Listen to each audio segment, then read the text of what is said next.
अस्सलाम वालेकुम dear students. आज के लेक्चर में हम बात करेंगे अबाउट आइंस्टाइन्स फील्ड इक्वेशंस। ठीक है, आइंस्टाइन्स फील्ड इक्वेशन क्या होती हैं, इनकी कितनी टाइप्स होती हैं, इसका हम इंट्रोडक्शन भी देखेंगे, साथ में हम इसकी एक्सप्लेनेशन भी देखेंगे। ठीक है, तो स्टार्ट करते हैं हम इसको इसके इंट्रोडक्शन के साथ कि आइंस्टाइन्स फील्ड इक्वेशन क्या होती हैं। तो यहाँ से शुरू करेंगे हम इसका introduction. A set of field equations which describe the fundamental gravitational interaction in space-time curve due to energy and momentum are called Einstein's field equations। ठीक है, क्या होते हैं बेसिकली हमारे पास एक सेट ऑफ फील्ड इक्वेशंस का होता है। ठीक है, जो डिस्क्राइब क्या करता है, फंडामेंटल ग्रेविटेशनल इंट्रैक्शन। जो फंडामेंटल ग्रेविटेशनल इंट्रैक्शंस होती हैं उनको वो डिस्क्राइब करता है।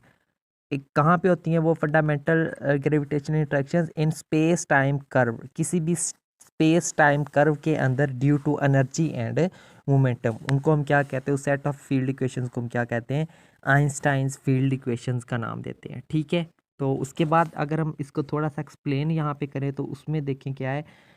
In Newtonian gravity, the gravitational interaction is between two matter objects। ठीक है, न्यूटेनियन ग्रेविटी के अंदर क्या होता है या न्यूटोनियन मैकेनिक्स के अंदर क्या होता है, जो ग्रेविटेशनल इंट्रैक्शन होती है वो दो मैटर ऑब्जेक्ट्स के दरमियान होती है। ठीक है, so so matter tells matter how to move. ठीक है, जो एक मैटर है वो दूसरे मैटर को बताता है कि किस तरह से मूव करना है, हाउ टू मूव।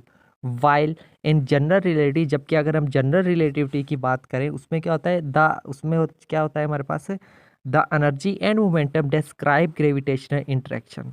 ठीक है, जनरल रिलेटिविटी के अंदर जो एनर्जी और मोमेंटम होते हैं वो क्या करते हैं, ग्रेविटेशनल इंटरेक्शन को डिस्क्राइब करते, डिसाइड करते हैं। ठीक है, सो momentum and energy decides the motion of matter and radiation. तो इस तरह से जो मोमेंटम और एनर्जी हैं वो रेडिएशंस की किसी भी मैटर या फिर किसी भी रेडिएशन की मोशन को डिसाइड करती हैं। ठीक है, सो उसके बाद इसको मज़ीद देखते हैं। ठीक है, यहाँ पे ठीक है, यहाँ से देखेंगे मज़ीद इसको। Einstein's equations describe how the space-time structure is curved in different regions due to energy and momentum। जो आइंस्टाइन्स फील्ड इक्वेशंस होती हैं वो हमें वो ये चीज़ भी डिस्क्राइब करती हैं कि किस तरह से जो स्पेस टाइम स्ट्रक्चर है वो कर्व होता है मुख्तलिफ रीजन्स में due to energy and momentum. उसके बाद देखें इन स्पेस टाइम ज्योमेट्री, अगर हम स्पेस टाइम ज्योमेट्री की बात करें तो उसमें क्या होता है, एन इम्पॉर्टेंट आइडिया इज जियोडेजिक। ठीक है, स्पेस टाइम ज्योमेट्री के अंदर जो इम्पोर्टेंट आइडिया है वो क्या होता है, जियोडेजिक होता है। ठीक है, जियोडेजिक। उसके बाद देखें which has been discussed in geodesic equation, जिसको हमने जियोडेजिक इक्वेशंस के अंदर बड़ा ब्रीफली हमने डिस्कस किया था। ठीक है, उसके बाद यहाँ से इसको मज़ीद देखें।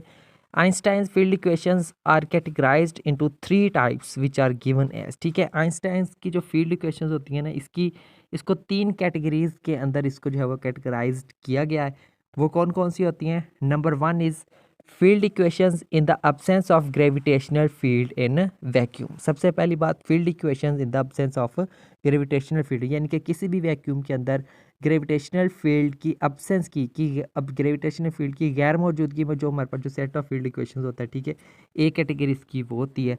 Number second is field equations in the presence of gravitational field in vacuum. ठीक है, अब किसी भी वैक्यूम के अंदर ग्रेविटेशनल फील्ड की प्रेजेंस में, ग्रेविटेशनल फील्ड की मौजूदगी में जो सेट ऑफ फील्ड इक्वेशंस होता है उसको हमारे पास इसकी सेकंड कैटेगरी में आता है। ठीक है, and the number third is field equations in the presence of gravitational field in matter. अगर हम वैक्यूम की जगह पे अगर हम मैटर लें तो मैटर में अगर ग्रेविटेशनल फील्ड की मौजूदगी में जो हमें फील्ड इक्वेशंस का सेट मिलेगा उसको हम, वो हमारे पास क्या है, इसकी थर्ड कैटेगरी है। ठीक है, तो इन्हीं कैटेगरीज को हमने नेक्स्ट लेक्चर्स के अंदर डिस्कस करना है, नंबर 1, 2 एंड 3। ठीक है, तो 3 कैटेगरीज होती हैं आइंस्टाइन्स फील्ड इक्वेशंस की। इन्हीं 3 कैटेगरीज को हम नेक्स्ट लेक्चर्स के अंदर डिस्कस करते हैं। ठीक है, तो आज का लेक्चर हमारा बस इतना ही था, जिसके अंदर हमने आइंस्टाइन्स फील्ड इक्वेशंस का इंट्रोडक्शन देखा कि आइंस्टाइन्स फील्ड इक्वेशन होती क्या है, साथ में इसको हमने एक्सप्लेनेशन भी देखी है और उसको जो जो जो टाइप्स हैं इसकी आइंस्टाइन्स फील्ड इक्वेशंस की उनको भी हमने थोड़ा सा इंट्रोड्यूस किया। ठीक है, तो मिलते हैं नेक्स्ट लेक्चर में, तब तक के लिए टेक केयर एंड अल्लाह हाफिज़।